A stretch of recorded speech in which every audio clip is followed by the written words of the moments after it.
Assalamualaikum warahmatullahi wabarakatuh.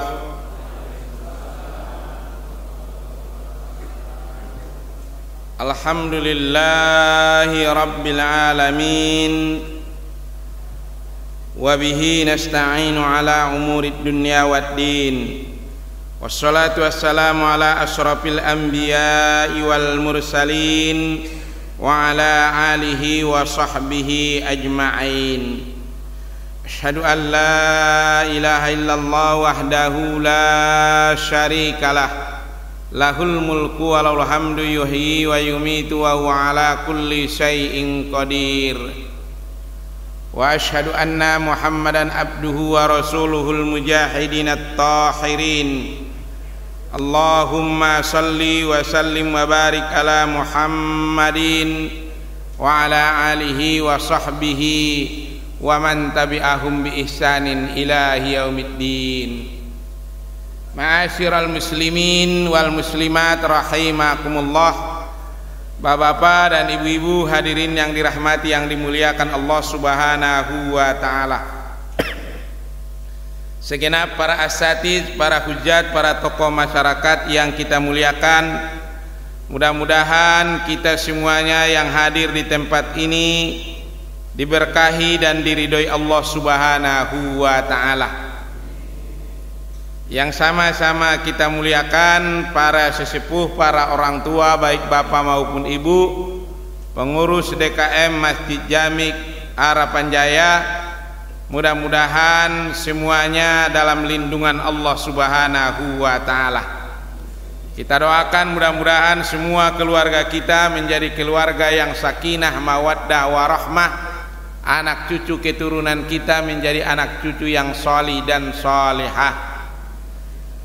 Dikaruniakan kita rezeki yang halal dan barokah, dimudahkan urusan-urusan kita. Bila ada yang kurang sehat atau dalam keadaan sakit, mudah-mudahan setelah pengajian ini diberikan Allah kesehatan, disembuhkan dari segala penyakit. Begitu juga dengan keluarga kita, jamaah kita yang barangkali pada saat ini ada keinginan besar untuk bersama-sama dalam masjid ini tetapi terhalang oleh sakit. Mudah-mudahan Allah berikan kesembuhan, sehat wal afiat. Dan yang sudah meninggal dunia dari keluarga kita, orang-orang tua kita, guru-guru kita dan jamaah kita dari Masjid Jami ini, kita doakan kepada Allah mudah-mudahan mereka semuanya dalam ampunan Allah Subhanahu wa taala. Diluaskan dan dilapangkan kubur mereka, dijadikan kubur mereka raudhatam mir riyadil jannah. Dan yang sudah kita ini saatnya nanti menyusul mereka, maka mudah-mudahan kita tinggalkan dunia ini dalam keadaan husnul khotimah. Bapak-bapak dan ibu-ibu hadirin yang dirahmati, yang dimuliakan Allah Subhanahu wa taala, sekarang kita insyaallah akan mempelajari, akan mentadabburi surat Al-Balad, surat yang ke-90 dalam susunan mushaf Al-Quran, yang terdiri dari 20 ayat, tergolong dari kelompok surat-surat Makkiyah. Mudah-mudahan ayat-ayat yang kita baca nanti menjadi taufik hidayah bagi kita semuanya, sehingga meningkatkan keimanan dan ketakwaan kita kepada Allah Subhanahu wa taala. Kita coba baca mulai dari ayat 1 sampai 10. Bila ada waktu nanti bisa kita lanjutkan sampai ayat berikutnya. A'udzu billahi minasy syaithanir rajim. Bismillahirrahmanirrahim. La uqsimu bihadzal balad wa anta hillum bihadzal balad wa walidin wa ma walad laqad khalaqnal insana fi kabad ayahsabu an lan yaqdira alaihi ahad yaqulu ahlaktu malan lubada ayahsabu an lam yarau ahad alam naj'al lahu 'ainain wa lisanan wa safatain wa hadainahun najdain falaqatahamal aqabah sampai ayat 11. Bapak, saudara-saudara hadirin yang dirahmati yang dimuliakan Allah, bismillahirrahmanirrahim. Mengawali ayat ini dengan nama Allah yang Maha Pengasih, Maha Penyayang. Dengan nama Allah yang Maha Pengasih, tidak pernah pilih kasih, dan Maha Penyayang kepada hamba-hambanya yang taat, yang beriman, yang bertakwa kepada Allah Subhanahu wa ta'ala. Ar-Rahman adalah sifat Allah yang diberikan semua kasih sayangnya kepada siapapun. Allah kasih kepada siapa aja, mau beriman mau nggak beriman, mau manusia nggak manusia, semua dikasih Allah. Jangan heran kalau ada orang nggak pernah sholat, nggak pernah ibadah, bahkan tidak Islam, kerjanya berbuat maksiat, kerjanya melakukan sesuatu yang tidak baik, tapi hartanya banyak. Kenapa? Karena Allah Ar-Rahman. Kalau udah ditentukan dia kaya, ya kaya saja. Iya. Jangan ada pikiran saya rajin sholat kok rezeki seret, nggak ada urusan. Iya, ada urusan antara sholat kita akan nambah uang apa enggak. Nah, tidak ada urusannya ke situ. Ya, kita sering sampaikan Allah kasih 2 tanduk untuk kambing pendek. Ada yang tanduknya agak panjang melengkung, kambing. Allah tentukan, takdirkan untuk yang namanya rusa, tanduknya panjang bahkan bercabang. Ya terserah Allah, tidak ada yang boleh protes, terserah Allah. Jadi kalau udah Ar-Rahman, orang yang iman dengan Ar-Rahman itu dia bersyukur dengan apa yang ada padanya, bukan iri, bukan hasad, bukan hasud dengan yang ada pada yang lain. Ya, kambing begitu-begitu mandi males, bau dia. Ya, rusa begitu-begitu wangi. Padahal sebenarnya sama-sama tidak punya kamar mandi. Tapi yang satu enak didekati, yang satu tidak enak didekati. Ar-Rahim, orang yang iman dengan Ar-Rahim, dia bersyukur dengan apa yang diberikan Allah. Cita-citanya adalah mendapatkan ridho Allah, mendapatkan keridhaan Allah. Kalau ada orang Islam mengalir dalam pikirannya, mengalir dalam hatinya, hanya ingin mendapat harta yang banyak, jabatan yang tinggi. Bagaimana biar harta banyak, bagaimana jabatan tinggi, itu aja yang dipikirkan sama dia. Dia harus mulai berkaca, jangan-jangan dia bukan pengikut Rasulullah, dia adalah meneladani Fir'aun atau Qarun. Karena kalau yang meneladani Rasul, yang dipikirkannya ridho Allah. Nah, karena kalau dia hitung-hitung, Fir'aun punya istana, Rasulullah enggak. Qarun punya harta yang banyak sampai beberapa ekor onta tidak mampu membawa kunci-kunci gudang hartanya. Tetapi Rasulullah ditawarkan gunung Uhud jadi emas, malah tidak mau.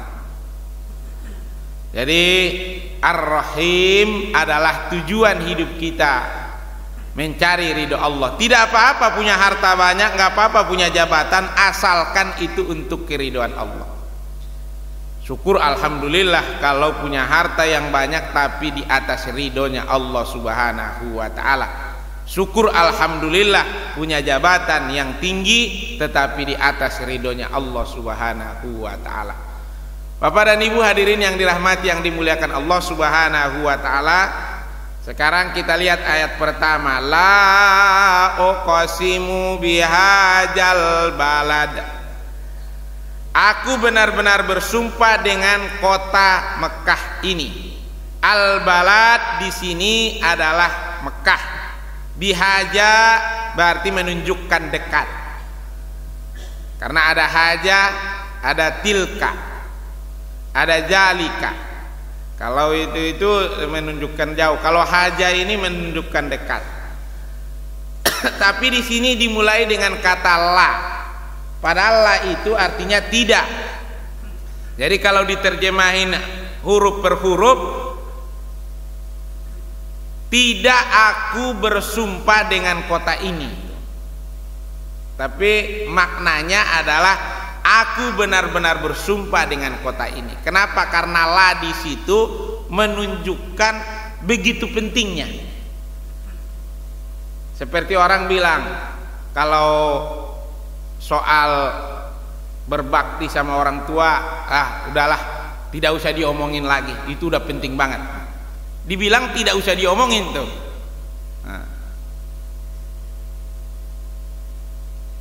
Ya sekarang ini apa-apa perlu sekolah, perlu biaya.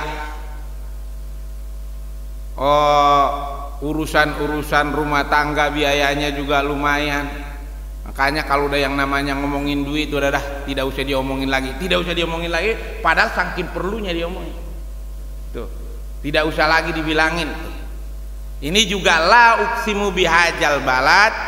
Nah, itu jangan nanti terjebak atau terkecoh dengan orang-orang yang ingin merusak agama. Dia bilang tuh salah itu mengartikannya, kata dia. Salah itu. Padahal benar. Makna di sini tidak itu adalah menunjukkan betapa pentingnya. Maka di sini diterjemahin aku benar-benar bersumpah dengan ini kota, dengan ini negeri.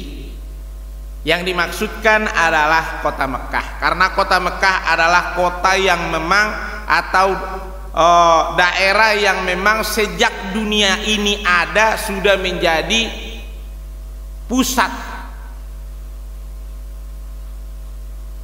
orang-orang yang berangkat ke Mekah. Biasanya suka pergi mengunjungi Jabal Rahmah.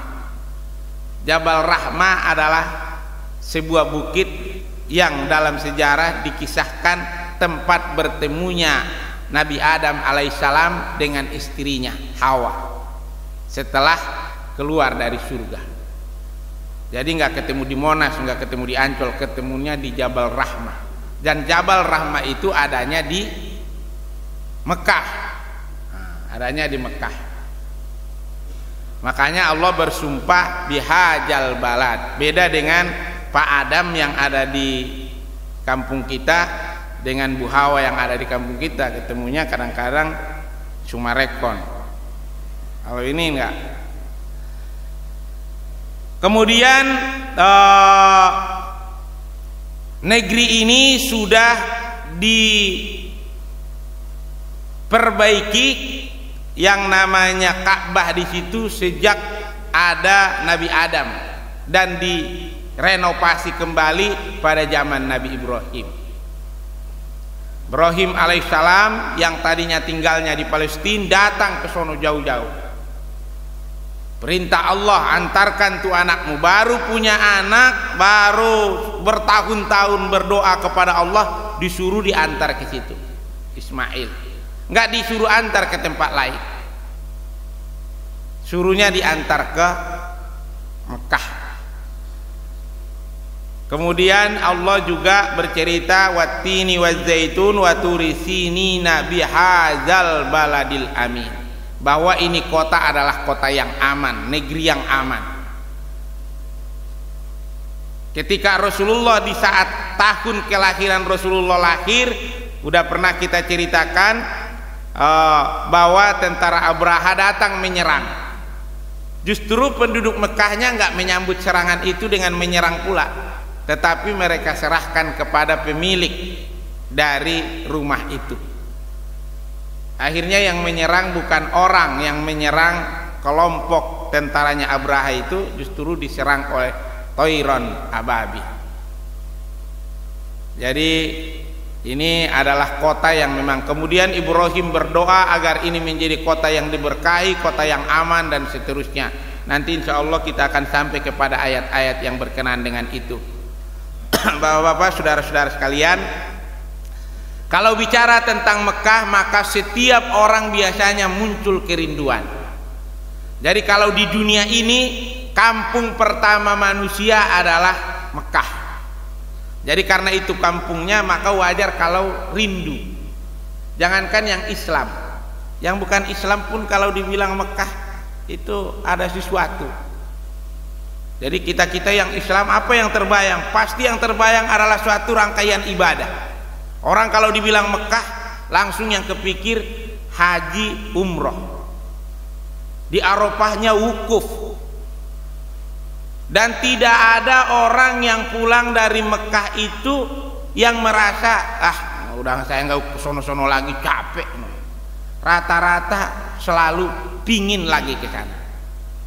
Walaupun waktu tawaf kadang-kadang sampai dia itu seakan-akan berat, bercucuran keringat, tetapi giliran selesai ditanya gimana, enak banget, saya pingin lagi. Baik yang tua maupun yang muda, yang anak-anak muda saja senang ke sana. Padahal tidak ada hal-hal yang istilahnya untuk main-main, nggak ada. Coba kita ajak anak-anak kita umroh ke sana.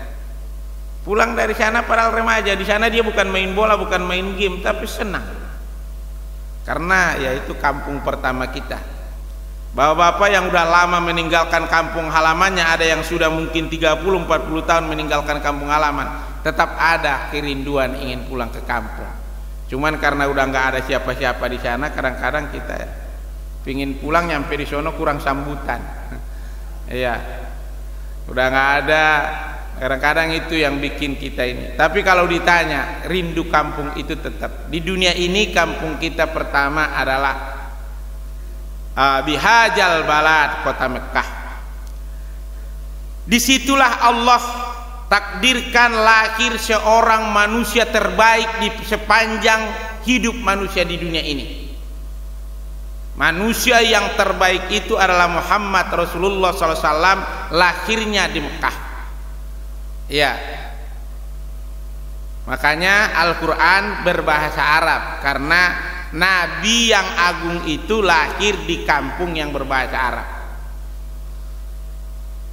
Wa anta hillum bihajal balad. Wa anta di sini adalah Rasulullah Muhammad SAW, dan engkau Muhammad bertempat di kota Mekah ini. Hillum ada yang menerjemahkan tempat, ada yang menerjemahkan halal. Engkau Muhammad halal berbuat apa saja di kota ini, karena kota Mekah ini sejak diciptakan adalah disebut namanya daerah haram, walaupun tidak seluruhnya. Ya, tanah haram, tanah suci, tanah yang diharamkan. Salah satu yang diharamkan di sini, diharamkan berperang, diharamkan membunuh, bahkan terhadap hewan sekalipun diharamkan untuk berburu di sana. Diharamkan membawa tanahnya ke tempat lain. Bapak-bapak, ibu-ibu, saya yakin kalau kita yang mungkin udah sebagian besar udah ke sana, itu selalu dinasihatkan jangan bawa tanah haram ke tempat lain. Jangan dicongkel-congkel tanahnya, dimasukin ke plastik, dibawa ke Harapan Jaya gitu. Nggak boleh, haram. Nah, tapi untuk Rasulullah Muhammad SAW itu diberikan, boleh dia dihalalkan baginya kalau hendak melakukan yang namanya perang di sana. Tetapi alhamdulillah dengan takdir Allah ketika Fathul Makkah tidak ada setetes darah pun, apalagi nyawa, nggak ada yang melayang, nggak ada orang yang terbunuh waktu itu. Rasulullah datang dari Madinah menaklukkan kota Mekah, kemudian orang-orang Mekah ketakutan. Kata Rasulullah SAW, siapa yang masuk ke dalam Masjidil Haram, ke Ka'bah, maka dia aman. Siapa yang masuk ke rumahnya Abi Sufyan, maka dia, Muawiyah bin Abi Sufyan, maka dia aman. Siapa yang masuk ke dalam rumahnya sendiri dan menguncinya, maka dia aman. Maka semua orang-orang Mekah ketika dimasuki oleh pasukan Islam yang datang dari Madinah, mereka semua masuk karena mereka takut, sehingga tidak terjadi peperangan, tidak ada terjadi pembunuhan, tidak ada apa-apa. Kenapa? Memang kota ini udah dijamin Allah aman. Padahal Rasul dihalalkan. Kalau Rasul mau dendam, dulu kalian usir kami dari sini, kalian siksa pengikut-pengikut saya di sini, kalian bunuh, kalian seret yang namanya Ammar bin Yasir, kemudian kalian siksa Bilal bin Rabah. Sekarang ayo biar saya belah kalian satu-satu. Tidak, Rasul kan. Tuh, wa anta hillum bihajal balad. Rasulullah SAW sebenarnya diberi halal untuk melakukan peperangan, melakukan pembunuhan di situ. Tetapi Rasulullah memang adalah manusia teladan, walaupun diberikan oleh Allah dia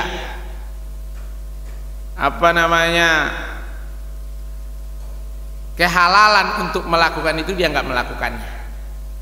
Beda dengan orang sekarang, udah jelas-jelas itu nggak boleh, dibikin-bikin bagaimana caranya biar boleh.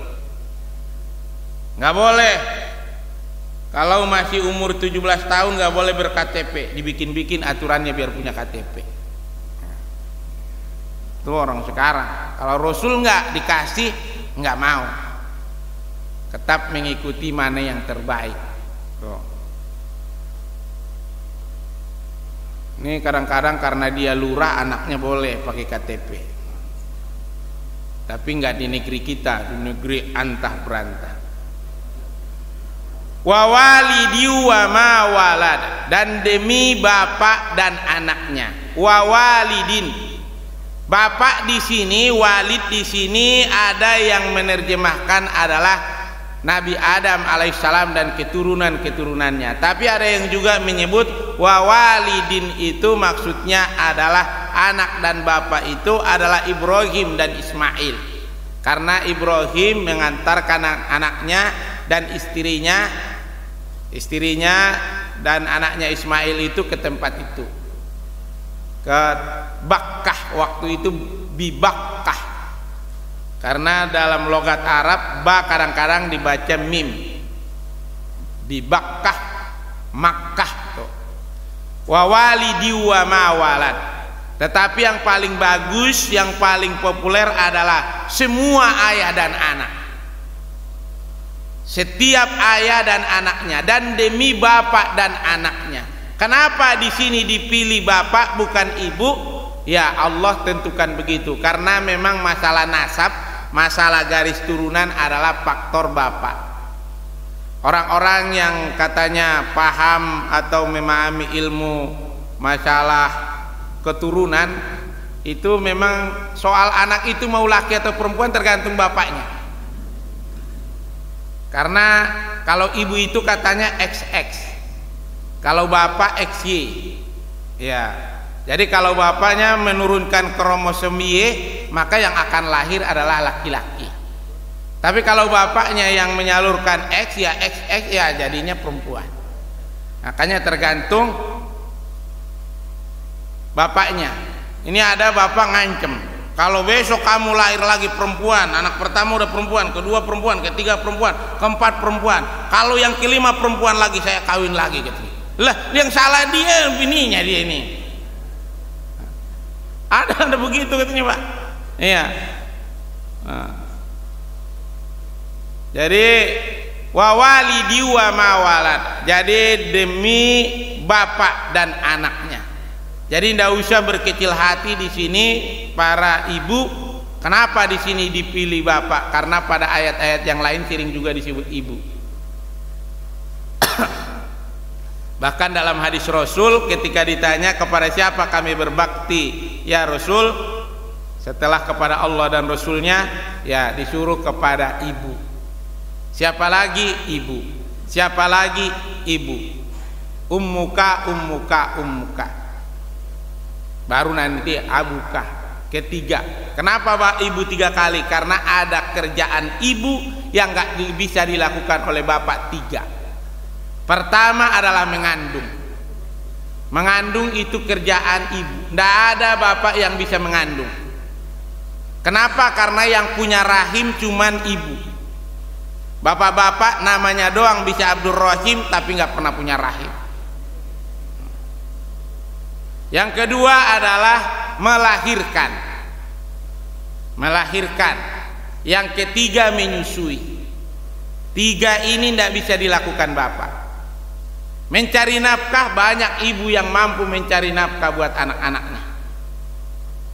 Tetapi memang yang paling tanggung jawab dalam hal ini adalah bapak.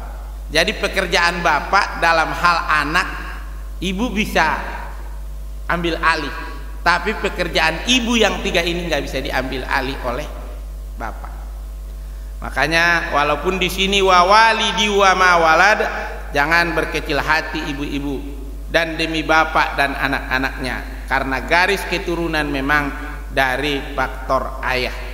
Karena ini masalah turunan dari Nabi Adam, ada yang menyebutkan Nabi Ibrahim alaihissalam dengan putranya Ismail dan semua bapak dan keturunan-keturunannya.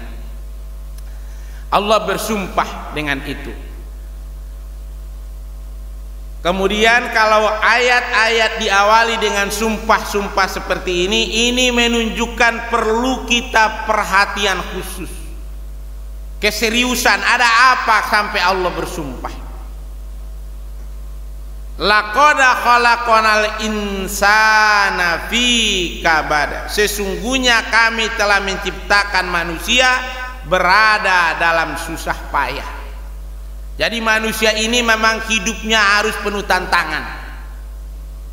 Harus penuh tantangan, harus penuh perjuangan. Yang tidak mau berjuang tidak akan pernah sampai pada yang namanya kemuliaan.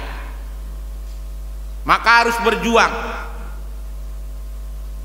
Bahkan kalau kita ikuti makna yang di atas wa walidi wa ma walad, ketika orang tua memancarkan dari tulang punggungnya yang disebut namanya nutfah itu menuju indung telur, itu sudah terjadi perjuangan yang luar biasa. Katanya itu jumlahnya ratusan ribu. Itu saling berlomba menuju yang namanya tempat untuk bertemu dengan indung telur. Itu jadi awal kita kejadiannya aja udah ada persaingan, perjuangan. Yang kalah nggak nyampe. Terlalu cepat juga belum tentu jadi. Jadi lari foto itu kayak berudu, berlari semuanya menuju indung telur. Kalau indung telurnya udah siap, pas dia datang jadi. Kalau belum siap, dia nabrak pintu yang masih terkunci, gugur. Tetapi kalau dia pas, jadi mencari keberhasilan itu tidak hanya sekedar kencang, tetapi harus juga melihat momentum. Tuh, kadang-kadang ada lambat, gendut, lambat, ya tapi pas dia nyampe, disitulah sang putri menerima. Jadi, orang kuncang banget, tapi putri belum siap menerima. Jadi dari awal kita ini baru keluar dari tulang sulbi orang tua itu sudah ada persaingan. Makanya Allah katakan laqad khalaqnal insana, sungguh kami ciptakan manusia itu fi kabada, dalam kesulitan, dalam kesusahan. Dan sampai kita hidup di dunia ini, kesulitan-kesulitan itu terus ada. Tidak ada orang nggak ada kesulitannya, tidak ada orang nggak ada kesusahannya. Kita semua yang ada di sini ada kesusahannya, ada yang dipikirkan. Mungkin uang dia cukup, kesehatan sempurna paripurna, tapi kadang-kadang anaknya masalah. Anak bagus, dia sehat, duit banyak, bini bawelnya minta ampun. Ada begitu. Itu juga bikin itu masalah. Ada kesusahan. Istri bagus, cantik, tutur katanya enak, anak-anak sehat, duit banyak, kemudian semuanya keluarga sehat, tetangganya kagak nyaman. Iya, selalu ada masalah. Karena Allah udah bersumpah dengan ini, sungguh manusia ini ada selalu. Ada kadang-kadang bisnisnya bermasalah, ada kadang-kadang duit ada, rumah ada, tetangga baik, yang ngontrak di rukonya kabur, pusing juga, macam-macam, selalu ada. Tidak ada orang yang nggak ada masalah. Jadi kalau ada masalah tenang saja, sikapi saja, emang itu namanya hidup di dunia. Kalau nggak mau ada masalah jangan jadi orang, karena kata Allah orang harus ada masalahnya. Saya nggak mau ada masalah, capek, stres, saya pusing, udah berhenti jadi orang. Selama kita manusia, laqad khalaqnal insana, kalau dibilang di Quran al-insan itu proses keseluruhannya, perjuangannya, hal-hal yang dihadapinya itu al-insan.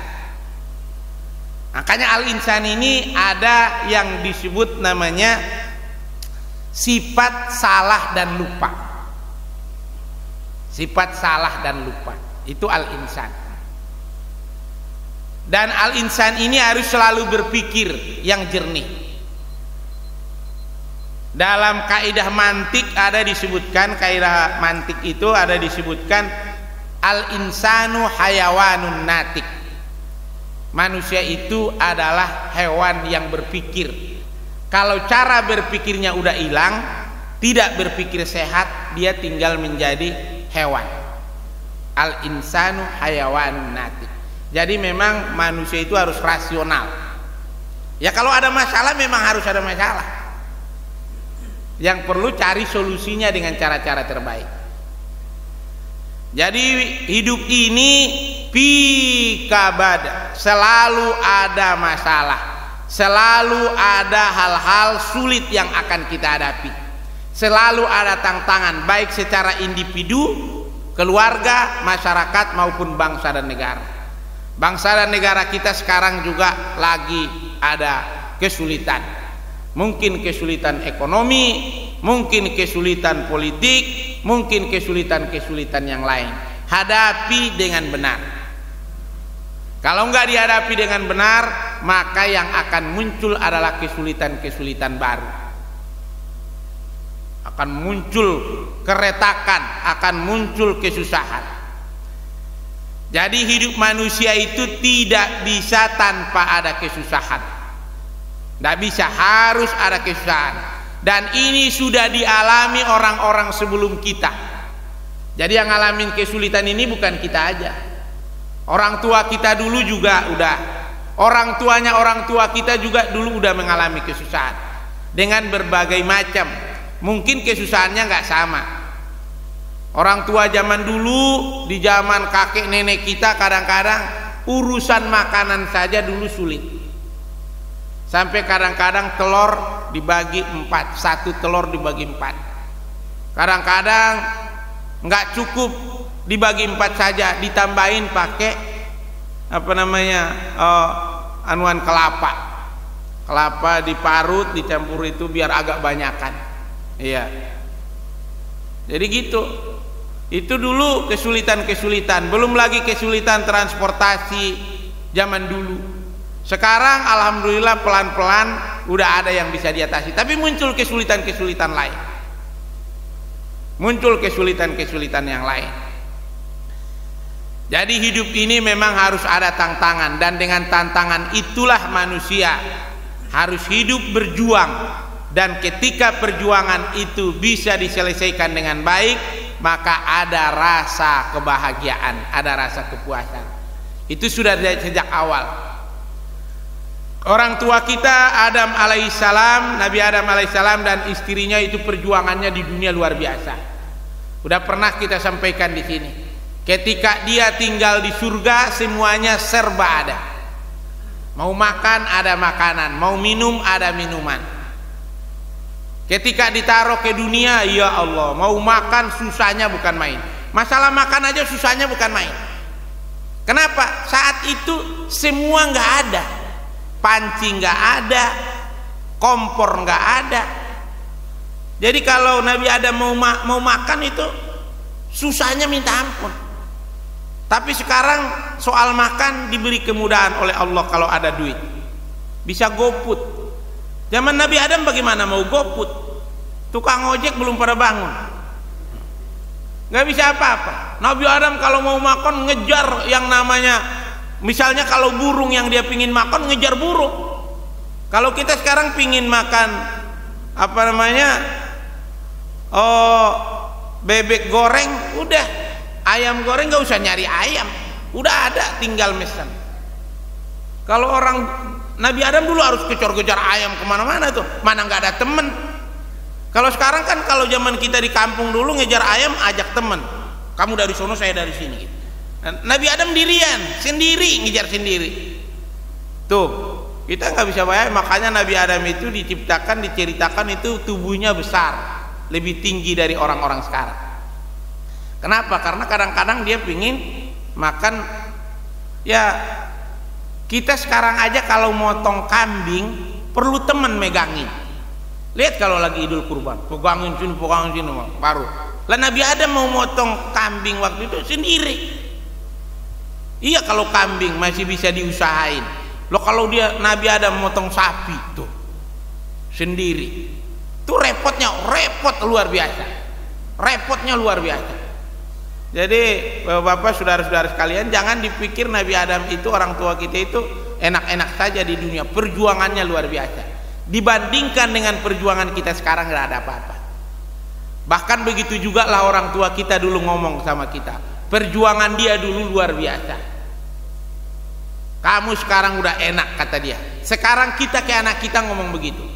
Bapak dulu datang ke Harapan Jaya, tahu nggak? Dari Alek ke sini jalan kaki.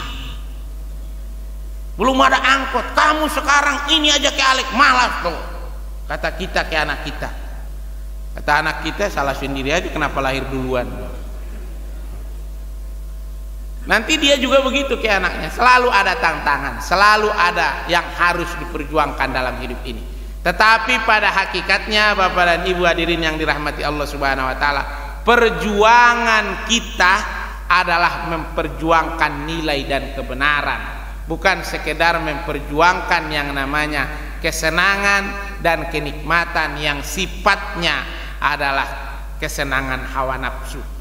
Perjuangan kita yang sesungguhnya adalah perjuangan untuk meraih nilai-nilai yang benar, nilai-nilai yang adil, nilai-nilai yang luhur. Itulah perjuangan dari para rasul, para nabi, orang-orang salih, para wali-wali Allah, orang-orang mukmin. Bapak dan Ibu hadirin yang dirahmati, yang dimuliakan Allah Subhanahu wa taala, kita ulangi ini, laqad khalaqanal insana fi kabad. Fi kabad, dalam hidupnya manusia itu ada kesusahan. Susah. Mulai awal lahir pun kita udah susah. Coba lihat Pak, ibu-ibu perhatikan, kita lahir saja itu proses untuk bisa merangkak saja perlu beberapa bulan. Iya, baru bisa merangkak. Apalagi mau bisa jalan, hampir kadang-kadang 13 bulan, 14 bulan baru bisa jalan. Lihat ayam, ayam baru lahir 2 hari udah lari-lari. Itu ayam. Tapi manusia enggak. Allah ciptakan, Allah sengaja manusia itu dibuat sedemikian rupa. Oh itu kan karena manusia lebih gede, ayam kan kecil. Enggak, gajah yang gede baru 2-3 hari udah bisa jalan. Gajah, manusia perlu beberapa hari, beberapa bulan baru bisa jalan. Ketika udah bisa jalan, pakai sendal aja salam dulu. Coba lihat anak-anak kita, cucu kita, umur 20 bulan, itu kalau masang sendal tadi mestinya antara jempol dan telunjuk kakinya, kadang-kadang malah jari tengah sama telunjuknya yang masuk. Dan itu nanti terjadi ketika kita udah berumur. Nanti kalau udah 90-an umurnya, itu pakai sendal susah, mau masukinya susah. Iya, coba lihat orang-orang tua kita. Saya dulu ada satu orang tua di Harapan Jaya 2 itu, kalau sholat maghrib atau sholat isya bareng, pas giliran keluar bersama, dia selalu pakai sendal jepit. Itu pas dia itu pegangin tembok, masukin kakinya, mau masukin sendal jepit itu susah. Akhirnya saya ambilin, saya masukin. Kalau udah dimasukin begitu dia ketawa. Orangnya udah almarhum. Kata beliau itu, saya masih ingat, dia bilang, suatu waktu kamu akan merasakan seperti ini, katanya. Kalau kamu diberi Allah umur panjang, Pak Ustadz, kamu akan merasakan seperti ini. Dulu bagi saya ini mudah. Waktu dulu, andai kata di tempat gelap pun saya mudah memasukkan kaki saya untuk memasang sepatu, memasang sendal. Tapi setelah umur segini, jadi kayak beginilah Pak Ustadz. Tuh, jadi ada kesusahan yang dihadapi. Ayah sabul alai yaqdiru alaihi ahad. Apakah manusia itu menyangka bahwa sekali-kali tidak ada satu pun yang berkuasa atasnya? Di situ mungkin kalau Bapak ngelihat ada terjemahannya itu ada sebutannya sekali-kali tidak ada seorang pun, bukan seorang. Jadi nggak usah pakai kata seorang, karena kata seorang itu cenderung kepada manusia. Tetapi di sini dimaknai adalah alaihi ahad, tidak ada satu pun, karena di sini makna yang sesungguhnya adalah Allah Subhanahu wa taala. Ayah sabu, ini kata hisab. Apakah manusia mengira, menyangka? Mengira itu menghitung. Apakah manusia itu mengira tidak ada qadar yang menentukan, yang berkuasa atas dirinya satu pun? Jangan pernah mengira setelah tadi susah payah jalan saja tidak bisa, setelah kemudian tumbuh gagah besar melangkah di atas bumi ini, punya harta yang banyak, punya kedudukan yang tinggi. Ingat, dulu kamu itu tidak ada apa-apa. Dulu langkah aja nggak mampu, dulu merangkak saja nggak bisa. Jangan kamu mengira bahwa kamu tidak dikuasai, tidak diawasi oleh sesuatu. Ada Allah yang selalu memperhatikan. Artinya sehebat apapun manusia ini jangan pernah sombong, selemah apapun kita jangan pernah berputus asa. Jadi dua sisi, Pak. Sisi pertama adalah ayah sabu alaiya qadira alaihi ahad. Jangan pernah kita ini kalau sudah berhasil, punya kemampuan, jangan pernah merasa itu karena kita, itu karena Allah kasih. Dan walaupun kita lemah, nggak bisa melakukan seperti yang dilakukan orang lain, itu juga bukan karena apa-apa, tapi karena memang Allah mentakdirkan kita seperti itu. Jika Allah mau, mudah saja. Jangan berputus asa, jangan sombong, jangan berkecil hati, jangan berbesar hati. Besar hati nggak betul, kecil hati juga enggak. Kenapa? Karena kita ini adalah hamba yang maha kuasa atas segala-galanya. Dia hamba, kita ini hamba dari Allah yang mampu apapun.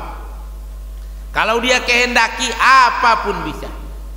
Ija aroda say'an ayyakula lahu kun fayakun. Jadi bapak-bapak, saudara-saudara hadirin yang dirahmati, yang dimuliakan Allah, hidup kita banyak kesusahan, banyak kesulitan. Tidak ada orang yang gak ada kesulitannya. Apapun dia, sehebat apapun dia, sebanyak apapun hartanya, setinggi apapun pangkatnya, pasti ada kesusahan, pasti. Dan kalau kita ada hal-hal yang kita anggap kita sudah mampu, Jangan pernah bersombong diri dengan itu. Manusia ini ada dalam kekuasaan Allah. Kemampuan kita karena dikasih Allah. Kesulitan kita adalah karena ujian dari Allah. Yang penting sikapi semuanya dengan iman dan takwa. Orang yang sehat belum tentu itu mulia. Orang yang sakit juga belum tentu itu tidak mulia. Jangan-jangan yang sakit itu mulia di hadapan Allah. Yang sehat justru jangan-jangan hina. Yang kaya itu jangan-jangan hina di hadapan Allah. Yang miskin bisa jadi adalah mulia di hadapan Allah. Yang paling indah adalah kalau udah kaya raya, hartanya banyak, jabatannya tinggi, mulia dia di hadapan Allah. Itu enak banget. Yang paling buruk adalah udah miskin, sakit-sakitan, hina di hadapan Allah. Udah miskin, sakit-sakitan, lagunya tengil. Itu yang paling na'udzubillah min jalik. Yaqulu ahlaktu malal lubada, dan mengatakan aku telah menghabiskan harta yang banyak.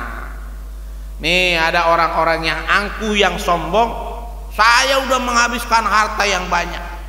Atau dia bilang kalau bukan saya tuh, itu masjid nggak jadi masjid kalau bukan saya. Kalau bukan saya nih, saya udah sia-sia dong harta saya gitu. Kalian ini bagaimana sih? Saya udah kasih banyak. Jangan dikira kita ngasih banyak itu bukan karena kita hebat, karena Allah kasih. Sekejap kalau Allah mau habis. Sekejap kalau Allah mau harta, pangkat, kedudukan, jangankan itu, nyawa kita hilang sekejap. Kalau nyawa udah hilang apalagi? Sekejap saja. Bapak-bapak, saudara-saudara sekalian, negeri kita ini udah sering mengalami yang namanya gempa bumi. Saya sering sampaikan ini, gempa bumi itu saya lihat di mana-mana di dunia ini. Tidak ada gempa bumi 1 jam. Pernah dengar gempa bumi 1 jam? Mati semua tuh Pak. Tidak usah gede-gede, 5 skala Richter saja kalau 1 jam mati semua itu. Berapa lama gempa bumi? 5 menit nggak ada. 5 menit nggak ada, 1 menit saja jarang. Hanya beberapa detik saja gedung yang tinggi menjulang itu hancur lebur, tidak ada apa-apanya. Hanya hitungan detik, mudah bagi Allah, sangat mudah. Maka yaqulu ahlaktu malal lubada, ada orang yang mengatakan aku telah menghabiskan harta yang banyak. Saya udah sedekah, saya udah ini, saya udah ini, saya udah ini. Aduh. Harusnya bersyukurlah. Bersyukurlah. Bisa memberi itu bersyukur, bukan menjadi sombong. Karena kita bisa memberi itu kan karena Allah kasih. Makanya di ayat berikutnya, ayah sabu alam yarau ahada, apakah dia menyangka bahwa tiada seorang pun yang melihatnya? Allah lihat, Allah perhatikan. Kemudian alam naja'allahu ainain, bukankah kami telah memberikannya ke 2 mata? Bapak dan Ibu hadirin yang dirahmati, yang dimuliakan Allah, kalau Allah memberikan mata, memberikan penglihatan, berarti kayak begini. Kalau ibu diberi orang uang, ada orang memberi uang ke ibu, kira-kira yang memberi itu punya duit apa enggak? Kira-kira duit dia banyakkan apa enggak dari kita? Dia ngasih kita uang 1 juta, kira-kira duitnya lebih 1 juta enggak? Pasti dia lebih kaya, enggak mungkin dia mau ngasih semua-muanya. Allah ngasih kita mata, berarti Allah jauh lebih tajam penglihatannya dibanding mata yang diberikan ke kita. Allah memberikan kita hidup, dia lebih maha hidup. Allah memberikan harta, Allah lebih kaya. Innallaha ghaniyun hamid. Jadi ketika kita mau sombong dengan siapa? Sombong dengan manusia nggak ada guna. Kalau sombong dengan manusia, saya sudah ini, saya sudah ini, ya saya nggak dapat, saya rezekinya cuma segini, kata dia. Kamu dikasih sama Allah. Kenapa orang-orang mukmin itu tidak merasa bahwa dia itu susah? Yang ada adalah tantangan-tantangan, kesusahan yang harus dihadapinya dengan mengharapkan keridhaan Allah. Jadi gitu. Jadi tidak ada berkecil hati dalam hidup ini. Lagian kalau bicara seperti harta yang disebutkan di sini, yang menyatakan aku telah menghabiskan banyak harta, ahlaktu malal lubada. Mal itu harta, lubada yang udah dikumpul-kumpul sama dia. Hartanya udah berkumpul-kumpul, kemudian dia ngasih. Kemudian setelah dia ngasih, saya udah memberi banyak tuh. Sebenarnya beri banyak, beri dikit itu tidak ada urusan, Pak. Bapak Ibu hadirin yang dirahmati Allah, misalkan ada orang nyumbang ke masjid ini, dia nyumbang 100 juta, duitnya 10 miliar, kecil, itu tidak ada apa-apanya. Dia ngasih 100 juta, Bapak duitnya berapa? Ada sih bangsa 5 miliar, ngasih 100 juta, kok masih banyak banget sisanya, Pak? Ada orang ngasih 10.000, Bapak ngasih berapa? Infak 10.000, Pak, cuma 10.000. Emang duit Bapak berapa? 15.000. Ini gedean dia, Pak, daripada yang 100 juta itu. Gedean yang 10.000, Pak. Lah 10.000 itu dia ngasihnya itu berapa persen itu dari harta dia? Hartanya cuma 15. 15.000 dia ngasihnya 10. Berarti dia udah ngasih itu 63%. 63% dari hartanya dikasih. Yang tadi ngasih 100 juta itu ngasih nggak nyampe 10%. Orang duitnya 5 miliar tuh nggak ada. Jadi nggak usah merasa kecil. Makanya bersedekah sesuai kemampuan kita aja, dan nggak usah merasa hebat yang ngasih besar. Biasanya orang-orang yang, makanya Rasulullah itu berdoa, berteman, bersahabat dengan orang-orang miskin. Kenapa? Karena orang-orang miskin ini itu pengorbanannya lebih tinggi dibandingkan dengan orang-orang kaya. Mohon maaf. Coba lihat, kalau kita temenan sama orang-orang miskin atau orang-orang miskin yang berteman, ada 2 orang sama-sama tukang becak. Mereka maksimal penghasilannya itu misalkan 100.000 sehari. Sampai di pangkalan berdua ngobrol-ngobrol. Yang satu bilang, aduh saya hari ini baru dapat sekali doang 5.000, udah sore lagi, sekarang banyak kendaraan kita nggak dipakai katanya. Anak saya mana besok mau sekolah, mau ujian. Emang berapa buat ujiannya? Awal sih cuman 75.000, tapi saya baru dapat 5.000 nih. Temennya yang udah dapat 100.000 ngambil, udah nih 70.000 pakai dah. Lah buat kamu, udah biarin, ini masih ada 30.000 lagi. Berani berkorban 70% dari hartanya untuk temannya. Coba kalau teman kita punya 100 juta, kamu nggak kira-kira ngasih 75 juta buat kita? Nggak mau dia.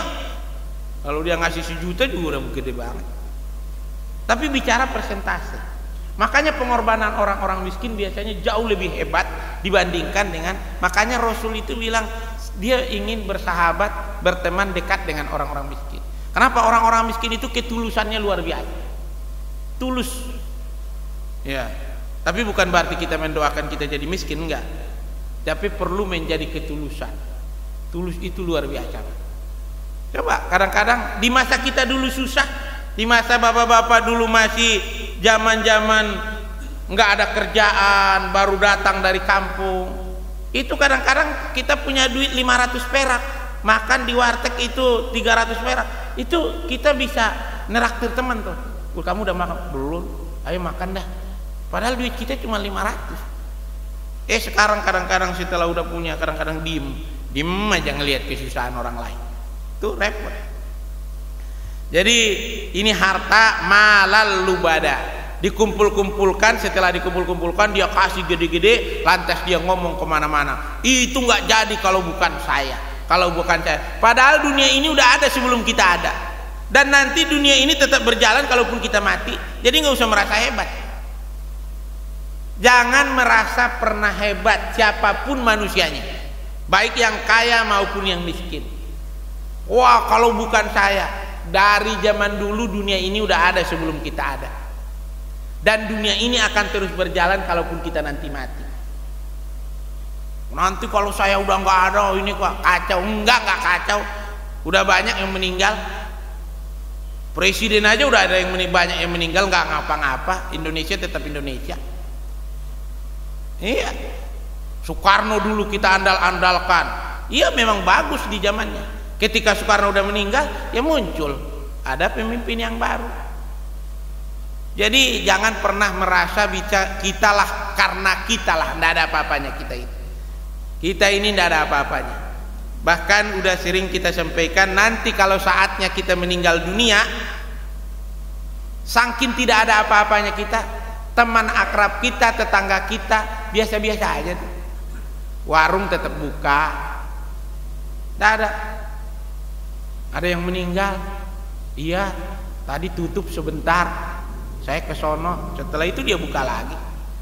Nggak ada. Sehari 2 hari mungkin orang membicarakan kita, 3 hari 4 hari 5 hari orang udah lupa sama kita. Jadi tidak usah merasa besar, tidak usah merasa hebat. Karena ada yang mengatakan, kata Allah, aku telah menghabiskan harta yang banyak. Yaitu karena Allah rezekikan ke kita aja. Bersyukurlah bisa digunakan harta itu di jalan Allah. Ayahsabu alam yarau ahada, apakah dia menyangka bahwa tiada seorang pun yang melihatnya?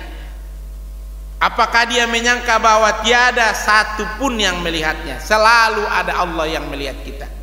Alam naja'allahu ainain, bukankah kami telah memberikan kepadanya 2 buah mata? Maka pakailah mata ini untuk melihat yang benar. Jangan sampai mata yang dikaruniakan Allah ini cenderung melihat hal-hal yang buruk, cenderung kepada hal-hal yang maksiat, yang dicari-cari keburukan orang. Lihat sono, cari-cari keburukan orang. Jangan sampai, karena orang yang seperti itu adalah calon penghuni neraka jahanam.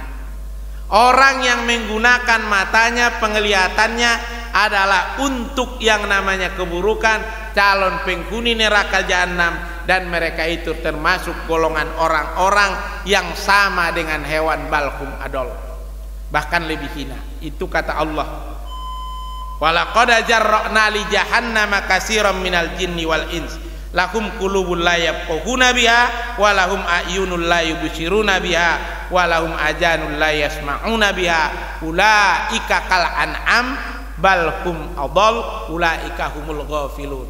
Penduduk neraka jahanam itu nanti kebanyakan dari makhluk yang bernama jin dan manusia. Siapa manusianya? Mereka yang diberikan hati, tapi hatinya cenderung kepada keburukan. Mereka yang diberikan penglihatan, penglihatannya tidak suka kepada yang baik-baik, yang benar. Mereka yang diberikan pendengaran, tapi pendengarannya tuli mendengarkan seruan-seruan kebaikan dan kebenaran. Ulaika kal an'am, mereka itu sama seperti hewan, balhum adol. Kalau cuman melihat saja, sekedar melihat saja, hewan pun bahkan lebih tajam penglihatannya. Elang yang terbang di atas bisa melihat ikan di dalam kolam. Iya, walaupun air kolamnya nggak begitu jernih. Kalau nyanyinya kan begitu, bila ingin melihat ikan di dalam kolam, jernihkan dulu airnya. Nah, ibu yang hafal lagunya itu elang nggak jep dapat tuh ikannya. Kita nggak bisa ngelihat kalau cuman mata ngelihat doang, tetapi mata kita ini melihat ada sesuatu yang tersembunyi di balik yang nyata. Ketika dia lihat yang namanya pohon-pohon itu, siapa yang bikin ini hijau? Siapa yang bikin ini jadi merah? Ya Allah, subhanallah. Muncul tuh. Tapi kalau cuma ngelihat ini ada makanan, ini dinikmati, tapi tidak. Ini manis, siapa yang mulai? Ketika dia makan, dia ambilnya buah pisang, dibukanya manis, siapa yang mulai? Siapa yang ngasih gula? Allah tidak pernah belanja untuk beli gula agar itu pisang jadi manis. Padahal kadang-kadang tumbuhnya berdekatan, yang satu manis, yang satu tidak. Siapa yang menentukan? Itulah penglihatan orang-orang beriman. walisanau wasafatain, dan Allah memberikan lidah, maka pakai lidah ini untuk berkata yang hak, berkata yang benar, dan 2 buah bibir. Kita tidak bisa ngomong kalau bibir nggak 2 bibir, nggak bisa bilang B kalau bibirnya atu. Untung bibir 2 dikasih Allah, bibir B. Bagaimana bilang B kalau nggak ada 2 bibir? Bibir. Jadi ini bibir, hati-hati, karena ini lisan dan bibir ini yang paling banyak menggiring orang ke neraka. Kata Rasul, jaga ini, jaga ini, karena ini paling berbahaya. Ini bisa merubah banyak hal. Ya. Terakhir, wahadainaun najanain, dan kami telah menunjukkan kepadanya 2 jalan. Jalan itu sudah pernah kita baca, disebutkan Allah dalam Al-Quran, fujuraha wa taqwaha, jalan durhaka dan jalan takwa. Maka gunakan mata itu untuk melihat jalan takwa, gunakan bibir dan lisan itu untuk mengucapkan jalan-jalan petunjuk untuk kepada ketakwaan, bila kita ingin selamat di dunia wal akhirah. Barangkali demikian Bapak-bapak, saudara-saudara hadirin yang dirahmati, yang dimuliakan Allah. Ini tadi udah bunyi, berarti itu pertanda udah selesai. Kita sampai ayat 10. Insya Allah pada pertemuan berikutnya 11 sampai 20. Barangkali itu yang bisa kita sampaikan dari surah Al-Balad ini pada pertemuan di pagi hari yang berbahagia ini. Mudah-mudahan ada manfaatnya. Sebelum kita akhiri, tentunya ada waktu kita beberapa menit ke depan untuk menambahkan. Bapak-bapak mungkin ada hal-hal yang mau ditambahkan, yang mau disampaikan, yang mau didiskusikan dari taklim kita. Mudah-mudahan itu menambah hasanah pertemuan kita. Fal ya tafadhol. Monggo Pak. Baik Bapak dan Ibu, demikian tadi tafsir surat Al-Balad surat ke-90, yaitu tentang kemuliaan kota Mekah yang merupakan tempat pertama di muka bumi, dan juga keberadaan manusia yang berada dalam keadaan susah payah sehingga membutuhkan perjuangan untuk mengarungi kehidupan. Sehebat apapun kita, janganlah kita pernah sombong, dan selama apapun kita, janganlah kita pernah berputus asa dari rahmat Allah Subhanahu wa Ta'ala. Baik Bapak dan Ibu, sebelum masuk pada sesi tanya jawab, itu ada informasi dari Majelis Taklim Al-Mahad kita, yaitu akan ada kajian, yaitu pada hari Kamis tanggal 11 Januari 2024, waktunya pukul 8 pagi sampai dengan selesai. Pematerinya adalah Angelina Sondak, yaitu seorang mantan politisi, mantan Putri Indonesia tahun 2001. Beliau berhijrah secara benar itu di dalam penjara, dan setelah keluar dari penjara beliau mengisi aktivitasnya dengan kegiatan dakwah. Jadi kami informasikan kepada ibu-ibu, marilah meluangkan waktu kita untuk bisa bersama mengikuti taklim tersebut, yaitu pada hari Kamis tanggal 11 Januari, waktunya pukul 8 pagi sampai dengan selesai. Selanjutnya kita buka sesi tanya jawab. Pada Bapak dan Ibu yang ingin bertanya, kita persilakan Bapak. Assalamualaikum warahmatullahi wabarakatuh. Waalaikumsalam warahmatullahi wabarakatuh. Saya mau tanya mengenai penjelasan Bapak tadi bahwa Nabi Adam itu fisiknya tinggi besar, Pak. Nabi Adam itu? Nabi Adam fisiknya tinggi besar, supaya kalau nangkep ayam, nangkep apa itu lebih mudah itu. Dan mungkin ayamnya juga besar kayak ayam sekarang itu. Yang saya tanyakan Pak, peninggalan sejarah itu ada, bisa kita lihat Pak, seperti dinosaurus gede, ada manusia purba, Pisanthropus apa itu namanya, lupa saya. Nabi Adam itu kalau cerita dari ustadz saya dulu Pak, guru ngaji saya, itu tingginya sebesar pohon kelapa. Tapi sampai sekarang nggak ada Pak fosil itu yang tinggi, ada manusia yang tingginya sebesar pohon kelapa.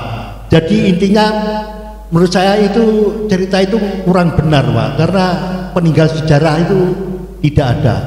Mohon penjelasan Bapak. Terima kasih. Wassalamualaikum warahmatullahi wabarakatuh. Waalaikumsalam warahmatullahi wabarakatuh. Pak Sultan ini.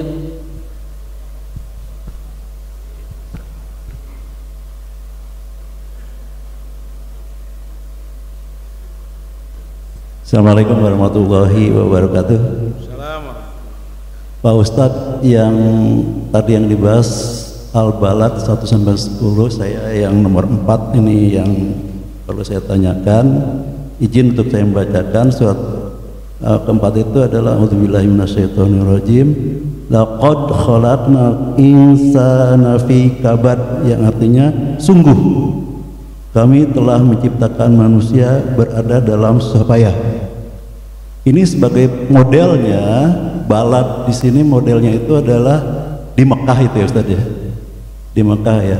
Nah, pada saat itu yang namanya susah payah, kalau kita perhatikan alam di sana ya gersang, kemudian buat hidup juga susah, nggak seperti kita gitu ya. Pokoknya susah aja.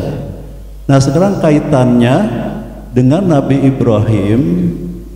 Pada saat itu apakah Nabi Ibrahim sudah paham tanda-tanda alam bahwa di Mekah itu ya keadaannya seperti itu?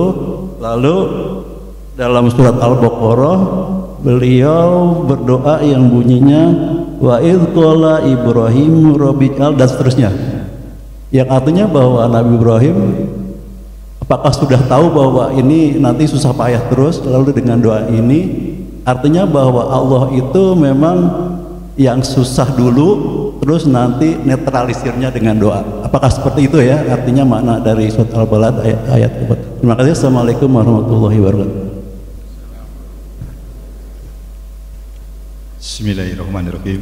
Assalamualaikum warahmatullahi wabarakatuh. Yang saya hormati Pak Ustadz, menyimak apa yang disampaikan tadi di surat Al-Balad, saya punya pemikiran begini Pak. Apa sebetulnya Allah itu menciptakan manusia? Itu apa hakikatnya? Kalau toh di dunia ini manusia itu bermacam-macam karakternya. Nah, itu pertama. Yang kedua, bahwa kota Mekah adalah ditetapkan sebagai kota suci. Tapi diriwayatkan juga di sisi lain bahwa penduduk sekitar Mekah di Mekah dan sekitarnya itu adalah awalnya adalah orang-orang yang atau penduduk yang animisme, menyembah patung berhala. Nah, ini kenapa Allah menetapkan kota Mekah sebagai kota suci, padahal di sisi lain banyak orang-orang yang kufur begitu gitu. Lah, apa maknanya dan korelasinya? Nah, yang berikutnya, batasan letak geografis kota Mekah itu sampai sejauh mana? Apakah kita pada saat kita berkunjung ke sana, misalnya kita haji atau umroh itu, apa yang tempat di masjidnya itu aja yang dimaksudkan kota suci, atau sampai di mana? Gitu. Terima kasih. Assalamualaikum warahmatullahi wabarakatuh. Satu lagi Bismillahirrahmanirrahim. Assalamualaikum warahmatullahi wabarakatuh. Pak, kita mendengar paparan dari Pak Ustadz ini, untuk pertama itu ini Allah itu kan maha segalanya Pak. Kenapa harus aku bersumpah, aku Allah ini Pak? Sedangkan beliau itu kan mau ngapain aja nggak ada yang mengusik Pak. Kenapa kok aku itu loh? Itu. Nah, kalau manusia kan aku bersumpah demi Allah kan begitu Pak. Nah, tapi Allah kok bersumpah, kalau itu apakah ada saingannya? Menurut saya tadi berpikir ke sana itu, mohon penjelasan yang lebih rinci sehingga kami bisa ridho menerima apa yang sudah Allah katakan itu. Terima kasih. Wassalamualaikum warahmatullahi wabarakatuh. Kita jawab dulu Pak Ustadz, sekiranya nanti ada waktu kita sambung lagi. Terima kasih Pak. Yang pertama tadi adalah Nabi Adam. Memang bukan ngarang, guru-guru kita, ustadz-ustadz kita, kiai-kiai kita, orang-orang tua kita nyampaikan itu berdasarkan ada sebuah hadis yang diriwayatkan oleh Imam Nasai dan imam yang lain, para perawi yang lain, bahwa panjangnya, tingginya badan Nabi Adam itu diceritakan oleh Nabi Muhammad SAW adalah 60 hasta. 60 hasta, satu hasta itu dari ujung tangan sampai sikut. 60 itu dibilang begitu, 60 hasta itu tingginya. Tapi kan Rasulullah nggak pernah ketemu secara fisik, iya, tapi Rasul pernah melaksanakan yang namanya Isra Mi'raj. Di Isra Mi'raj itu Rasul bertemu. Jadi diceritakan, dan Rasul itu walau alam, ya maksudnya 60 hastanya kita ya.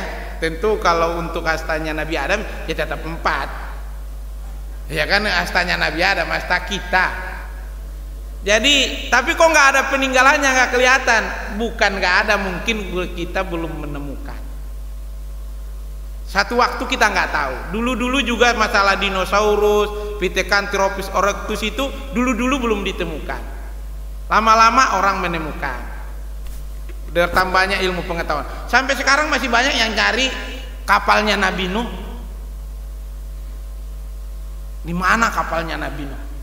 Tetapi orang-orang ilmuwan dari kalangan Eropa khususnya itu memang luar biasa mereka meneliti Quran. Ada seorang ilmuwan dari Prancis, saya lupa namanya itu, dokter itu, ketika dia bertemu dengan ayat bahwa Fir'aun itu jasadnya itu akan diabadikan Allah, itu dia teliti terus sampai akhirnya dia minta izin dari pemerintahan Prancis untuk meneliti tentang Fir'aun itu ke Mesir. Akhirnya setelah dia datang ke sana, itu kok baru ini satu-satunya referensi di dunia ini yang bisa mengatakan itu. Dan ternyata dia lihat tuh jasadnya Fir'aun sampai sekarang masih ada. Akhirnya dia masuk Islam.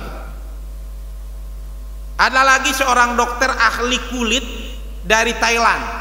Itu dia membaca Quran tentang bahwa nanti kulit ini terbakar di neraka.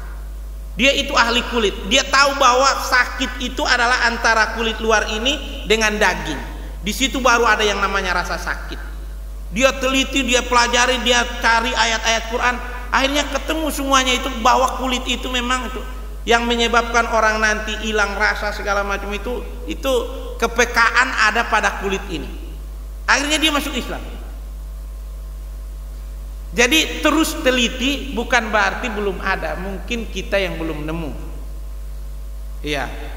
Nanti pada zamannya bila Allah menghendaki dengan izin Allah akan masih banyak hal-hal lain yang akan terungkap. Yang hal lain. Tapi kita udah dapat informasi awal bahwa badannya, tubuhnya Nabi Adam itu ya dari disampaikan Rasul itu 60 hastanya orang kita. Zamannya Rasul. Kalau Rasul kan tingginya tidak jauh beda dengan orang sekarang. Sederhananya kata orang-orang, kita yang udah pernah ke Gua Hiro, kan Rasul masuk ke Gua Hiro. Gua Hiro itu kan nggak tinggi-tinggi banget kan, kalau kita diri kayaknya kira-kira 30 cm atau 40 cm dari kita udah mentok tuh. Berarti kalau Rasul masuk situ kan berarti Rasul ya kurang lebih juga ya dikit mungkin 5 cm dari itu. Jadi kita bisa berlogika seperti itu, wallahu a'lam bishawab. Jadi memang badannya Nabi Adam itu ya lebih besar. Apakah waktu itu ayamnya juga lebih gede-gede? Wallahu a'lam, saya juga nggak tahu. Jadi iya, tapi bisa saja, iya. Dan orang juga bukan berarti tambah ke sini harus tambah kecil, enggak juga. Bukan berarti tambah nanti tambah ke sini. Buktinya anak-anak kita sekarang banyak yang lebih gede, lebih tinggi dari kita-kita. Jadi itu walau a'lam bishawab. Ya, tapi berkenaan dengan postur dari Nabi Adam memang ada diceritakan dalam hadis.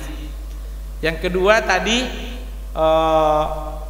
Nabi Ibrahim, apakah setelah mengatai keadaan kota Makkah yang juga susah payah untuk hidup di sana gitu, Ustaz? Iya, Nabi Ibrahim alam zaman itu ya seperti itu.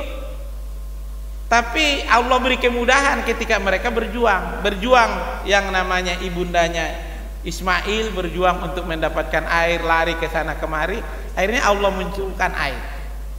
Padahal saat itu susah. Jadi ketika kesusahan itu udah nggak apa-apa, biarin aja, ini nggak ada yang berjuang aja, nanti Allah yang akan kasih dari jalan yang tidak diduga-duga. Wa may yattaqillaha yaj'al lahu makhraja. Mohon maaf Bapak-bapak, saudara-saudara sekalian, mungkin kita semua pernah ngalamin. ketika kita nyampe di sini, saya kadang-kadang itu di rumah udah baca berbagai, ya baca-baca kitab, dengerin ini, buka-buka kembali catatan-catatan lama tentang surah Al-Balad, buka lagi, baca lagi itu. Pas saya nyampe di sini, saya berusaha untuk, kadang-kadang yang saya baca itu enggak saya sampaikan. Yang tersampaikan malah yang apa ini. Dan saya udah berprediksi nanti orang akan nanya ini, nanya, nggak taunya nggak itu yang ditanya. Itu Pak. Jadi walau alam. Jadi tapi itu lah, nggak apa-apa. Kan penting kita berikhtiar. Yang nggak boleh itu kita diem, meremehkan, menganggap nggak penting. Itu enggak. Jadi gitu Pak. Jadi kesusahan itu sampai sekarang pun sebetulnya kesusahan itu terus. Di zaman-zaman dahulu ya nggak ada hotel, nggak ada penginapan yang canggih seperti sekarang. Tapi kan yang datang paling 1.000, 2.000, 3.000 orang. Sekarang yang datang jutaan manusia setiap hari. Bukan lagi setiap tahun Pak, setiap hari.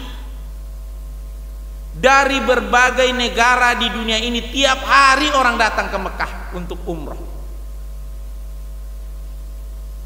Itu luar biasa. Jadi itu muncul kesusahan-kesusahan bagi sebagian orang, tapi juga muncul kemudahan-kemudahan bagi sebagian orang.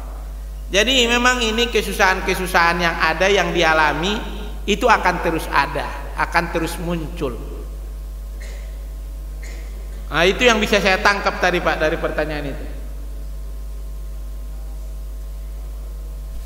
Pertanyaan selanjutnya tadi dari Bapak Putut, apa hakikat manusia diciptakan dalam karakter yang bermacam-macam? Ya. Apa hakikatnya manusia ini? Pertama, kenapa manusia ini diciptakan Allah? Menurut Allah dalam Al-Quran, wa ma khalaqatul jinna wal insa illa liya'budun. Tidak aku ciptakan jin dan manusia kecuali untuk ibadah. Dalam ibadah ini karakternya harus macam-macam. Karena ibadah itu bukan cuman sholat, bukan cuman yang makdoh, tapi ada yang ghairu makdoh, yang muamalah. Jadi memang harus karakternya macam-macam. Ada yang kalau dia bernegosiasi mantap, berarti cocok tuh untuk jadi ya ekonom, untuk jadi politisi, diplomat. Seorang pebisnis harus pintar menawarkan produknya kepada yang lain. Tetapi jangan bohong. Kalau bohong itu bukan ibadah. Kalau dia jujur itu ibadah. Bisakah berbisnis dengan jujur? Rasul sudah mencontohkan bisa. Bisakah berpolitik dengan jujur? Bisa. Ya, Rasul sudah membuktikan dia bisa berpolitik dengan jujur. Ada perjanjian-perjanjian Hudaibiyah yang sedemikian rupa dengan orang-orang Nasrani dan orang-orang Yahudi di Mekah. Dikhianati semuanya sama orang-orang Yahudi. Dikhianati, tetapi apakah Rasul jadi kalah gara-gara pengkhianatan itu? Tidak. Malah Rasul ke depan tambah kokoh, tambah kuat, tambah banyak pendukungnya. Gitu. Tapi Rasul memang istiqomah terus. Ndak mengikuti jalan orang. Rasul tetap dalam siratal mustaqim. Jadi karakternya memang harus macam-macam. Karena harus ada yang buruk dan ada yang baik. Makanya Allah tunjukkan dua jalan. Fa'alhamaha fujuraha wa taqwa. Harus ada di jalan durhaka, harus ada di jalan takwa. Cuma kita orang beriman jangan sampai pilih jalan durhaka itu, celaka kita nanti. Jadi karakternya harus macam-macam. Ada yang pelit, ada yang murah. Harus ada di masyarakat. Enggak kalau ramah semuanya repot. Justru repot, Pak. Pernah ada seorang ibu dibawa ke pengadilan oleh dua anaknya. Bertengkar bukan karena mereka itu bertengkar karena mereka itu tidak baik, justru karena dua-duanya berbakti. Kata si kakak, biar aku yang mengasuh ibu. Sayalah bersama saya, biarkan ibu tinggal dengan saya akan ngurusnya dari dia bangun sampai dia tidur, kemudian bangun lagi saya akan urus semuanya, makanannya, kesehatannya, pakaiannya, mandinya, semua akan saya urus. Udah kamu tenang saja deh, nggak usah. Nggak bisa katanya, saya yang harus ibu. Saya biarkan ibu di rumah saya akan urus semua kesehatannya, saya urus pakaiannya, saya rela memandikannya, saya rela untuk membuang yang namanya hajat-hajatnya, membuang kotorannya. Oh, nggak bisa. Kalau begitu kita ke pengadilan. Tuh, ini luar biasa, Pak. Jadi justru mereka ke pengadilan, akhirnya pengadilan menetapkan mereka harus gantian. Jadi kadang-kadang seperti itu. Jadi bukan berarti kalau sama-sama baik juga nggak ada masalah. Baik pun sama-sama ada masalah. Apalagi buruk. Wah, udah kalau udah buruk udah nggak bisa diceritain. Tuh, jadi karakter ini memang harus ada yang selalu bertentangan. Ada baik, ada buruk. Kemudian berikutnya tadi masih ada Pak Ustaz, dari masih Pak Putut tadi, Mekah merupakan kota suci dari awalnya. Tapi penduduknya ada yang menyembah berhala, apa hikmah di dalamnya? Mekah itu ya tadinya ada yang animisme, ada yang ini, ya dari dulunya begitu. Bahkan sampai sekarang juga tetap aja ada orang jahat. Dimanapun di dunia ini ada tempat orang jahat, itu selalu ada. Ya, tapi ya itu memang digariskan Allah, ditakdirkan Allah begitu. Sehingga di sana lengkaplah perjuangan. Kalau Rasul dilahirkan di tempat yang sudah enak, nggak ada masalah, ya apa yang mau kita contoh untuk menghadapi masalah-masalah? Saya kira itu memang sesuatu yang udah ini, dan kembali kepada takdir Allah. Mungkin kalau Rasulullah itu dilahirkan di sini di Harapan Jaya, anteng begini nih. Luar di sono ada Abu Jahalnya, di sini Abu Jahal kita, Abu Jahal ya ecek-ecek. Ada juga Abu Jahalnya, tapi dibandingkan Abu Jahal yang di sono, Al-Walid bin Mughirah itu jahatnya minta ampun. Abu Lahab itu sampai turun ayat tentang dia. Nah, kalau yang kita itu juga banyak yang jahatnya, tetapi jahat mereka, tapi juga baiknya juga luar biasa. Di sana ada Abu Bakar yang baiknya luar biasa, bijaksananya luar biasa. Jadi ya selalu ada ini. Abu Bakar itu luar biasa. Ada Ali bin Abi Thalib yang begitu setianya. Ketika Rasul mau berangkat hijrah itu malam itu, ya dia tinggal di rumah Rasul itu urusannya mati. Tapi kata Rasul, wahai Ali, berkenankah engkau tidur di tempat tidurku malam ini? Oh iya, saya yang tidur di situ. Ketika mereka buka algojo yang ingin membunuh Rasul, ketemu Ali, mau dibunuh juga. Tunggu dulu, kan menurut kesepakatan kan yang dibunuh Muhammad bukan Ali. Saya kalau Ali saya nggak ikut dah. Kalau gitu akhirnya mereka mundur semua. Tuh, jadi begitu. Jadi ketika ada yang setia tapi ada pengkhianat yang luar biasa. Jadi kalau kita menghadapi, kalau ada yang namanya kesulitan, pasti ada di baliknya kemudahan. Kalau ada pengkhianat di sekitar kita, yakinlah akan ada sahabat-sahabat setia juga yang akan muncul. Jadi begitu. Kemudian ada tadi, apakah seluruh Mekah itu adalah tanah haram? Ya enggak. Arab Saudi itu Riyadh enggak tanah haram. Makanya kalau kita di Riyadh itu pergi ke warung-warung makan, ke restoran, ke kafe, ya ketemu perempuan-perempuan nggak berhijab,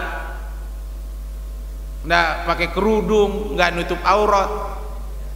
Jadi tanah haram itu ada mulai batasnya. Kalau dari arah utara itu Tan'im itu jaraknya 6 km dari Mekah. Kemudian ada batasnya dari bagian selatan Adha, jaraknya 12 km dari Mekah. Jadi secara keseluruhan itu perseginya kalau tidak salah sekitar 500 km persegi. Itu saja yang menjadi tanah haram di Mekah. Tanah haram Mekah udah ditentukan menjadi tanah haram sejak awal. Yang menentukan adalah Allah Subhanahu wa taala. Adapun Haramain, tanah haram Madinah, karena disebutkan Haramain dua tanah haram, Mekah dan Madinah. Adapun Madinah itu yang menentukan Rasulullah. Jadi kalau tanah haram yang di Madinah itu sejak Rasulullah hijrah ke sana. Sebelumnya enggak, karena sebelumnya adalah namanya juga bukan Madinah. Sebelum Rasulullah pindah ke sana namanya Yatsrib. Tuh. Yatsrib. Nah, berubah menjadi Madinatul Munawwarah, baru Rasul menentukan batas-batas tanah haramnya di Madinah. Jadi tidak semuanya. Jadi sementara itu negara Arab Saudi itu jadi hanya sebagian saja. Yang tanah haram itu ya tentu titik pusatnya adalah Ka'bah. Begitu, Pak. Ada lagi tadi, Pak? Pertanyaan dari Bapak Hajianto tadi, kenapa Allah harus bersumpah padahal Allah sudah serba maha? Oh iya. Kenapa harus bersumpah itu? Kalau menurut ulumul Quran itu memang gramernya begitu, Pak. Dari nahu sorobnya bahwa untuk menunjukkan perhatian, meminta perhatian, itu Allah memilih kata-kata bersumpah karena memang kalimat-kalimat sumpah itu menunjukkan kesungguhan, menunjukkan perlu perhatian tentang itu. Itu dilakukan oleh manusia, maka Allah Subhanahu wa ta'ala menetapkan hukum tidak boleh manusia bersumpah kecuali atas nama Allah. Tapi Allah bersumpah atas hal-hal yang Dia ciptakan, khususnya hal-hal yang utama, hal-hal yang agung, hal-hal yang besar. Maka Allah bersumpahnya milihnya demi kota Mekah, tidak bersumpah demi Bekasinya. Kenapa? Karena Bekasi tidak termasuk hal yang agung dalam penciptaan Allah di muka bumi. Tapi kalau Mekah ya itu agung. Kenapa agung? Karena Allah takdirkan, baik agung dari sisi sejarahnya, juga agung dari sisi Allah takdirkan lahirnya orang-orang hebat di situ. Ya, lahirnya Rasulullah Muhammad SAW di situ. Jadi kenapa Allah harus bersumpah? Padahal Allah nggak usah bersumpah juga nggak apa-apa. Tetapi Allah pilih dengan kalimat seperti itu agar menjadi perhatian bagi manusia. Jadi itu aja sebetulnya intinya, agar menjadi perhatian. Begini, Pak, bagi kita orang-orang yang iman dengan Al-Quran ini, ketika ada kalimat misalnya ya ayyuhalladzina amanu, itu kita harus ada apa ya Allah, ada apa, kenapa manggil kami tuh, harus ada perasaan begitu tuh. Jangan ya ayyuhalladzina amanu, ya biarin dah, berarti dia tidak merasa beriman. Jadi ketika ya ayyuhalladzina amanu, ada apa ya Allah kami dipanggil, akhirnya dia respect, dia memang fokus, dia memberikan perhatian dengan kalimat itu. Aku kok dipanggil gitu. Tapi kalau dia nggak merasa, tidak beriman, ya tidak merasa dipanggil. Ini juga Allah Tuhan kita yang menciptakan kita bersumpah, ada apa ya Allah sampai engkau bersumpah. Tuh. Rupanya ada yang harus diperhatikan. Pertama di ayat ini tadi kita harus memperhatikan kesucian kota Mekah yang Allah tentukan itu menjadi kota suci. Allah yang menentukan. Menurut beberapa informasi memang Mekah ini, Ka'bah ini adalah pusatnya dunia. Jadi kalau dibikin titik pusatnya yaitu di Ka'bah itu. Tarik ke sono, kalau dari Ka'bah sama itu, ke utara, ke selatan, ke timur, ke barat sama. Itu titik pusatnya. Kalau nggak percaya coba aja tarik dari sendiri. Iya. Jadi udah kayak Abu Nawas, Pak. Abu Nawas dulu begitu. Tetapi kita percaya. Karena Ka'bah itu, Pak. Ka'bah ini tidak ada orang berhenti tawaf di sekitarnya. Tidak pernah berhenti. Yang paling aneh, yang paling menjadi pertanyaan bagi saya sampai hari ini adalah ketika tanggal 9 Zulhijjah. 9 Zulhijjah itu semua jamaah haji harus ke Arafah.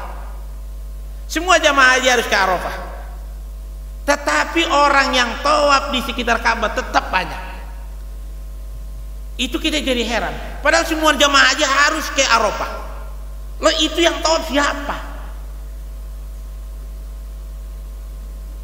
Tuh, Apakah petugas-petugas yang ada di situ orang udah pada pergi semua, ayo kita tawaf, gawat nanti kalau nggak ada yang tawaf gitu? Atau Allah mengutus makhluknya yang lain? Wallahu a'lam bishawab. Jadi bapak-bapak, saudara-saudara sekalian, nggak ada siang malam jam berapa aja kita ke sana pasti banyak yang tawaf. Sampai kalau untuk aturan sekarang tidak boleh masuk ke pelataran Ka'bah itu kalau nggak pakai ihram untuk laki-laki. Saya Oktober kemarin ke sana bersama keluarga. Itu kalau kita mau ada niatan mau masuk ke pelataran Ka'bah itu ya harus pakai pakaian ihram. Bukan mau umroh tapi pakai ihram. Walaupun kita pakai celana pendek di dalam, pakai aja ihram biar bisa masuk. Padahal kalau kita untuk umroh kan itu harus dilepas semua. Tapi kalau kita cuma buat tawaf saja kan sebenarnya pakaian biasa kayak begini boleh kan tawaf, Pak. Tapi sekarang ini aturannya itu tidak boleh kita masuk ke pelataran Ka'bah kalau nggak pakai ihram. Akhirnya udah kita pakai ihram aja. Tuh. Itu saking banyaknya, Pak. Karena kalau di los kayak biasa, orang biasa juga nggak muat. Nggak muat. Itu Oktober kemarin dan sampai sekarang teman-teman yang ya kan kayaknya hampir tiap hari, tiap minggu kita dengar ada teman-teman kita yang berangkat umroh itu tetap rame aja, rame luar biasa. Jadi memang Ka'bah ini memang menjadi sesuatu. Kemudian kita ini harus hakul yakin apapun yang ada pada kita, baik itu kelebihan maupun kekurangan, itu adalah ketentuan Allah. Kalau kelebihan jangan disombongkan, kalau kekurangan jangan bikin kecil hati. Tetaplah menjadi hamba Allah yang semangat. Kenapa kita harus berkecil hati? Bukankah kita punya Tuhan yang Maha Kuasa, Maha Kaya, Maha segala-galanya? Kenapa kita harus sombong? Bukankah yang kita miliki hanya karena pemberian Allah? Jadi akhirnya kita hidup dalam kondisi tidak melambung, juga tidak terjatuh. Jadi demikian barangkali bapak-bapak, saudara-saudara sekalian, ya kayaknya udah cukup, Pak. Ada lagi yang mau nanya, ibu-ibu? Alhamdulillah nggak ada. Syukur. Nah, ada lagi? Ya monggo, Pak. Satu penanya terakhir. Terakhir. Satu aja, Pak. Jangan nambah. Bismillahirrahmanirrahim. Assalamualaikum warahmatullahi wabarakatuh, Pak Ustaz. Terima kasih Pak Ustaz waktu ini berikan saya. Yang pertama, orang muslim nih Pak Ustaz, sholat rajin, tapi dia itu miskin dan tergoda oleh iblis dan setan. Maksudnya orang ini saya miskin aja kok, nggak kayak si itu, kayak si A, kayak si B. Ya kan sholat terus, dia kan tunduk diri Pak Ustaz. Karena miskin nggak bisa menahannya, ya kantun diri. Sekarang pertanyaan saya, bagaimana itu Pak Ustaz menurut Islam Pak Ustaz? Yang kedua, saya itu sering ditimpa musibah, ditimpa kezaliman dari siapapun, dari teman-teman, dari saudara, dari siapa. Sering bikin jahat sama saya sabar Pak Ustaz, tidak saya layani. Tapi yang saya tanyakan Pak Ustaz, sampai di mana tingkat kesabaran kita itu Pak Ustaz? Terima kasih. Assalamualaikum warahmatullahi wabarakatuh. Assalamualaikum warahmatullahi wabarakatuh. Jadi yang pertama udah sholat, rajin ibadah, tapi tetap miskin, akhirnya bunuh diri gitu ya. Nah itu berarti ya nauzubillah min jalik. Nauzubillah min jalik. Jadi ya kita ini, tapi yang pasti Pak, orang yang tekun benar-benar sholatnya insya Allah tidak akan kelaparan. Yakin itu. Orang yang benar-benar tekun ibadahnya, rajin sholatnya, insya Allah nggak kelaparan. Bayangin aja di zaman sekarang, kecuali memang sekitarnya udah miskin semua. Kalau masih ada sahabat-sahabat kita yang punya makanan, yang rajin sholat, maka yakinlah orang rajin sholat itu tidak akan kelaparan. Contohnya di Masjid Jami, habis ini ada makanan, nggak bakal kelaparan, yakinlah. tapi memang sholatnya benar dan dia mau ikhtiar. Jadi kalau dia bunuh diri itu sudah berputus asa dari rahmat Allah. Tidak boleh, dan itu adalah kefasikan, orangnya dimasukkan ke dalam neraka. Ya. Jadi sesulit apapun jangan pernah berputus asa dari rahmat Allah. Yang berikutnya adalah sering ditimpa musibah oleh teman apa segala macam, walaupun tadi nggak disebutkan apa aja musibahnya. Sampai ya, tapi saya nggak layani, saya sabar, kata Bapak. Sampai mana tingkatannya? Sabar itu tidak ada batasnya. Sabar itu sampai kita meninggal dunia, karena sabar itu adalah taat. Kalau ada batasnya itu kaplingan. Kalau kaplingan ada batasnya, sabar tidak ada batasnya. Kalau sabar ada batasnya, batas sabar itu kita inna lillahi wa inna ilaihi rajiun, meninggal dunia. Jadi sabar itu bukan diem. Sabar itu ada 3 macam. Tapi waktunya nih. Kalau saya sampein 3 macam ini, tapi cepat-cepatlah. Sabar itu ada 3. Pertama, sabar dalam taat. Sabar dalam taat. Apapun yang terjadi tetaplah taat kepada Allah. Yang kedua adalah sabar menjauhi maksiat. Godaan untuk maksiat ini luar biasa. Godaan untuk ini, untuk itu luar biasa. Sabarlah menjauhi ini. Jauhi yang namanya maksiat. Sabar. Yang ketiga adalah sabar dalam menghadapi musibah. Tidak ada orang yang tidak terkena musibah. Semua pernah terkena musibah. Dalam kitab tasawuf modernnya Buya Hamka dikatakan bahwa Raja Zulkarnain yang disebutkan dalam kisah di surah Al-Kahfi, ada Zulkarnain di surah Al-Kahfi. Bapak yang suka baca surah Al-Kahfi, ibu-ibu kalau malam Jumat suka baca tuh surah Al-Kahfi, ada Raja Zulkarnain di situ. Diceritakan oleh Buya Hamka, ini Raja Zulkarnain itu kekuasaannya luar biasa, tapi orangnya takwa. Maka ketika Raja Zulkarnain itu sudah mendekati kematiannya, dia berpesan, wahai keluargaku, apabila nanti saya Raja Zulkarnain mangkat, pakai bahasa mangkat di situ dipakai oleh Buya Hamka, artinya meninggal, maka masukkanlah jenazahku ke dalam peti, kemudian ulurkan kedua tanganku, ulurkan kedua kakiku.